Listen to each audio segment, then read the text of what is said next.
गणाधीश जो ईश सर्वा गुणांचा, मूळारंभ आरंभ तो निर्गुणाचा. नमो शारदा मूळ चत्वार वाचा, गमू पंथ आनंद या राघवाचा. जय जय रघुवीर समर्थ. रामकृष्ण हरी सर्वांना. आज आपण अभंग क्रमांक 16 बघतोय. हा अभंग सर्वांनी ऐकला असेल. अर्थाच्या दृष्टीने, भक्तीच्या दृष्टीने खूप महत्त्वाचा अभंग आहे. राजस सुकुमार मदनाचा पुतळा. राजस सुकुमार मदनाचा पुतळा, रवी शशिकळा लोपलिया. कस्तुरी मळवट चंदनाची उटी, रुळे माळ कंठी वैजयंती. मुकुट कुंडले श्रीमुख शोभले, सुखाचे ओतले सकळही. कासे सोनसळा पांघरे पाटोळा, घननीळ सावळा बाईयांनो. सकळही तुम्ही वागे एकीसवा, तुका म्हणे जीवा धीर नाही. हा जो अभंग आहे तो भक्तीच्या दृष्टीने महत्त्वाचा का म्हटली?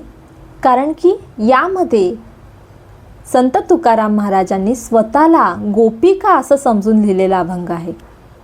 संत तुकाराम महाराज इथे बघा अनेक गोष्टी सांगतात. घननीळ सावळा बाई यांनो, सकळही तुम्ही वागे एकी सवा, म्हणजे बाजूला व्हा, आता मला बघायचं आहे, या कृष्णाला बघायचं आहे. तर कसा आहे हा कृष्ण? राजस सुकुमार मदनाचा पुतळा. जणू काही मदनाचा पुतळा आहे. मदन आपण कामदेव म्हणतो ना, या कामदेवाने ओतप्रोत भरलेला हा मदनाचा पुतळा आहे. राजस सुकुमार, सुंदर सुकोमल असा हा विठ्ठल आहे, पांडुरंग आहे. रवी शशिकळा लोपलिया. कसं आहे आणि त्याचं तेज इतकं प्रखर आहे की सूर्यचंद्राचं तेज सुद्धा त्याच्यामध्ये लोपलं आहे. आता आपण बघतो, आपण जे हे ग्रह वगैरे बघतो ते आपल्याला रात्रीच्या वेळेस दिसतात, पण ज्यावेळेस सूर्य असतो त्यावेळेस मात्र आपल्याला ते दिसत नाही, किंवा सूर्यासमोर इतर तारे सुद्धा आपल्याला दिसत नाही. याचा अर्थ सूर्याचा प्रकाश इतका प्रखर असतो की आपल्याला बाकी ताऱ्यांचा प्रकाश दिसत नाही. याच अर्थाने या कृष्णाचा प्रकाश, तेज इतकं जास्त आहे की सूर्य आणि चंद्राचं तेज सुद्धा त्याच्या पुढे लोप पावलेलं आहे. कस्तुरी मळवट चंदनाची उटी, रुळे माळ कंठी वैजयंती. कसा आहे की त्याच्या कपाळावर कस्तुरीचा मळवट आहे आणि अंगाला चंदनाची उटी आहे. गळ्यामध्ये माळ आहे, वैजयंती माळ आहे. मुकुट कुंडले श्रीमुख शोभले. आता मुकुट आणि कुंडलांनी म्हणजे कर्ण आभूषणांनी ह्याचं जे श्रीमुख आहे ते सुंदर दिसतंय. सुखाचे ओतले सकळही, की याच्यामध्ये सर्व सुख भरून राहिलेलं आहे. कासे सोनसळा पांघरे पाटोळा, म्हणजे भरजरी पितांबर त्याने घेतलेलं आहे आणि पांघरे पाटोळा म्हणजे भरजरी शाल त्याने अंगावर घेतलेली आहे. घननीळ सावळा बाईयांनो. कसा आहे घननीळ, म्हणजे जो भरलेला ढग असतो, पाण्याने भरलेला जो ढग असतो, सजल ढग असतो, त्या रंगाचा हा घननीळ सावळा असा हा कृष्ण आहे. तेव्हा सकळी तुम्ही वागे एकी सवा, तुम्ही जरा बाजूला व्हा सगळ्यांनी. आता स्वतःला इथे गोपिका समजले. अनेक गोपिका जमल्या आहेत, मध्ये तो श्रीकृष्ण आहे आणि तुकाराम महाराज गोपी बनून तिथे जातात आणि म्हणतात तुम्ही जरा बाजूला व्हा, मला सुद्धा याचं दर्शन घ्यायचं आहे. तुका म्हणे जीवा धीर नाही, मला धीर नाही आता ह्याचं दर्शन घेतल्याशिवाय माझ्या जीवाला काही शांती मिळणार नाही, तेव्हा तुम्ही बाजूला व्हा. आता हा अभंग स्वतःला गोपी म्हणून लिहिण्याचं कारण काय, आणि अशा कुठल्या गोष्टी आहेत ज्याच्यातून हे समजतं की हा अभंग कृष्ण अवतारासाठी लिहिलेला गेलेला अभंग आहे. तर इथे बघा दुसरं जे चरण आहे, कस्तुरी मळवट चंदनाची उटी, रुळे माळ कंठी वैजयंती. इथे तुळशी माळ गळा म्हटलेलं नाही आहे. याचा अर्थ इथे फक्त पांडुरंगाचं वर्णन नाही आहे. इथे वर्णन आलेलं आहे ते म्हणजे श्रीकृष्णांचं. कारण कंठामध्ये वैजयंती माळ आहे, तुळशी माळ नाही. मकर कुंडले म्हटलेलं नाही, मुकुट कुंडले. त्यावेळेस काय कृष्णाने मकर कुंडले धारण केलेली नव्हती, म्हणून मकर कुंडले इथे शब्द आलेला नाही आहे. आणि तिसरी गोष्ट इथेच बाई यांनो म्हणतात, म्हणजे बाकीच्या गोपिकांना उद्देशून म्हणतात, आणि तुम्ही बाजूला व्हा असं सुद्धा म्हणतात. याचा अर्थ हा स्वतःला स्त्री म्हणून, स्वतःला गोपिका म्हणून लिहिलेला अभंग आहे. एखाद्या भक्ताला आपण स्त्री किंवा गोपिका म्हणून देवाला पूजण्याचं कारण काय? असं म्हणतात, शास्त्रात असं वर्णन आहे की स्त्री जशी आपल्या पतीवर प्रेम करते तसं प्रत्येक जीवाने त्या भगवंतावर प्रेम केलं पाहिजे. नारद भक्ती सूत्र याच्यामध्ये भक्तीची व्याख्या आली आहे आणि भक्ती कशी करायची हे सुद्धा सांगितलेलं आहे. नारद मुनी म्हणतात, सातू अस्मिन परम प्रेमरूपा अमृत स्वरूपाच. कशी आहे ही भक्ती? परम प्रेमरूपा आहे.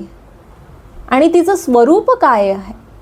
तर अमृत स्वरूपाचं. अमृत जसं आहे ना, अमृत पान केल्यावर जो आनंद आणि जो अमरत्व मिळतं, तशी ही भक्ती आहे. आणि या भक्तीचं लक्षण सांगताना त्यांनी सांगितलं आहे, 21वा सूत्र येतं की भक्ती कशी करावी. त्यामध्ये नारद महाराज सांगतात, यथा व्रज गोपिकानाम. कशी करावी? जशी वृंदावनामध्ये या गोपिकांनी केली तशी भक्ती करावी. खरं तर सूत्रग्रंथ लहान असतात, म्हणजे आता आपण म्हणतो ना a² + b² ह्याचा जो फॉर्म्युला असतो तो फॉर्म्युला म्हणजे सूत्र. त्यामुळे सूत्रग्रंथामध्ये आपण कधीच एक्झाम्पल देत नाही, उदाहरण देत नाही.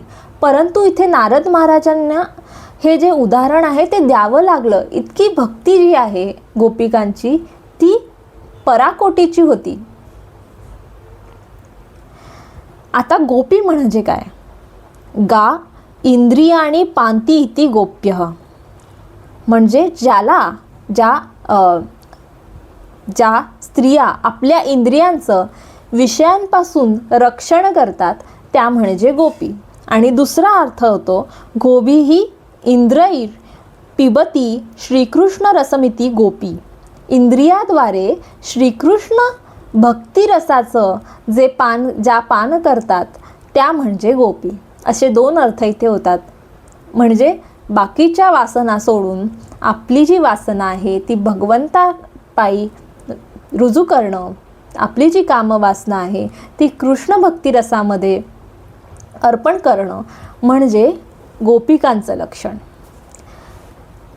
पद्मपुराणांमध्ये अशा अनेक गोष्टी येतात ज्याच्यामध्ये अनेक मोठ्या ऋषींनी, संतांनी आणि अग्निहोत्रींनी आयुष्यभर तप केलं. त्यांना ब्रह्मज्ञानसुद्धा झालं. परंतु या प्रेमाची प्राप्ती व्हावी म्हणून त्यांनी पुन्हा तप केलं. आणि त्यानंतर तेच संत, तेच ऋषी या गोपिकांच्या रूपाने प्रकट झाले. उदाहरण बघूया. उग्रतपा नावाचे अग्निहोत्री होते आणि पंचदशाक्षरी मंत्राचे ते साधक होते. त्यांना मुक्ती प्राप्त झाली, ज्ञान प्राप्त झालं. परंतु त्यांच्या मनात एक इच्छा होती की आपण सुद्धा या कृष्णाच्या प्रेमाचं रसग्रहण करावं. आणि म्हणून त्यांनी तपस्या केली आणि सुनंद नामक गोपाच्या पोटी ते सुनंदा या नामाने या गोपिकेच्या रूपात प्रकट झाले, अवतरले. सत्यतपा नावाचे मुनी कायम वाळलेली पानं खायचे आणि सोबत तपसुद्धा करायचे. तर यांनी जन्म घेतला सुभद्र नामक गोपाची कन्या, सुभद्रा म्हणून. त्यानंतर हरिधमा नावाचे ऋषी होते. हे हरिधमा नावाचे ऋषी क्लीं बीज असलेल्या दशाक्षरी मंत्राचा जप करायचे. आणि त्यांनी सुद्धा ज्ञान प्राप्त झाल्यानंतरही केवळ आणि केवळ हे प्रेम प्राप्त व्हावं यासाठी सारग या नावाच्या गोपाच्या कन्येच्या रूपामध्ये, या गोपाची कन्या म्हणून रगवेणी तिचं नाव, रगवेणी नावाच्या गोपिका या रूपात ते प्रकट झाले. इतकी महान आहे गोपिकांची भक्ती. याचं अजून एक उदाहरण द्यायचं झालं म्हणजे जाबाली नावाचे ऋषी आपल्याला माहिती असतील, रामायणामध्ये सुद्धा यांचं वर्णन येतं. हे जाबाली नावाचे ऋषी एकदा असंच वनात फिरत होते आणि त्यावेळेस त्यांना एक स्त्री दिसली आणि ती कठोर तपस्या करत होती, ध्यानमुद्रेमध्ये होती. आणि ते तिला विचारतात की अरे बाबा, तू कोण आहेस आणि या इतक्या घोर वनामध्ये तू तप का करतीयेस? त्यावेळेस ती काय म्हणते त्याचं उत्तर खूप सुंदर आहे. मी मूळ संस्कृत तुम्हाला वाचून दाखवते आणि त्यानंतर आपण त्याचा अर्थ बघूया. ब्रह्मविद्या अहम अतुलाम योगींद्रैर्या च मृग्यते साहम हरिपदांभोज काम्यया सुचिरम तप चराम्यस्मिन् वने घोरे ध्यायन्ति पुरुषोत्तमं ब्रह्मानंदेन पूर्णाहम तेनानंदेन तृप्तधिः तथापि शून्यमात्मानं मन्ये कृष्णरती विना. काय सांगते ती की ब्रह्मविद्याहम, अरे मी कोण आहे? मी स्वतः ब्रह्मविद्या आहे, जी मोठ्या मोठ्या योगियांना सुद्धा दुर्लभ आहे. हे जे मोठे मोठे योगी ज्याचा शोध करतात ना, ती ब्रह्मविद्या म्हणजे मी आहे. आणि कृष्ण प्रेमाकरता मी या घोर वनामध्ये पुरुषोत्तमाचं ध्यान करतेय, तप करतेय. मी ब्रह्मानंदाने पूर्ण आहे, ब्रह्मानंदेन पूर्णहम, मी ब्रह्मानंदाने पूर्ण आहे. परंतु जी प्रेमातली तळमळ आहे, जो प्रेमातला आनंद आहे, तो काही मला अजून प्राप्त झालेला नाही. तथापि शून्यमात्मानं, पण मी स्वतःला शून्य समजते. मन्ये कृष्णरती विना, मी स्वतःला शून्य मानते, कारण मला अजूनही कृष्ण प्रेमाची प्राप्ती झालेली नाही. इतकं हे कृष्ण प्रेम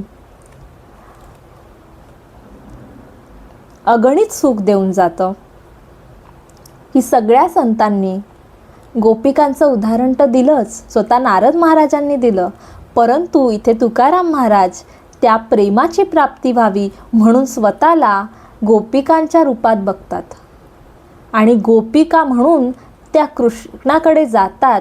आणि त्याच्यावर लिहिलेला हा सुंदर अभंग, 16वा अभंग, राजस सुकुमार मदनाचा पुतळा.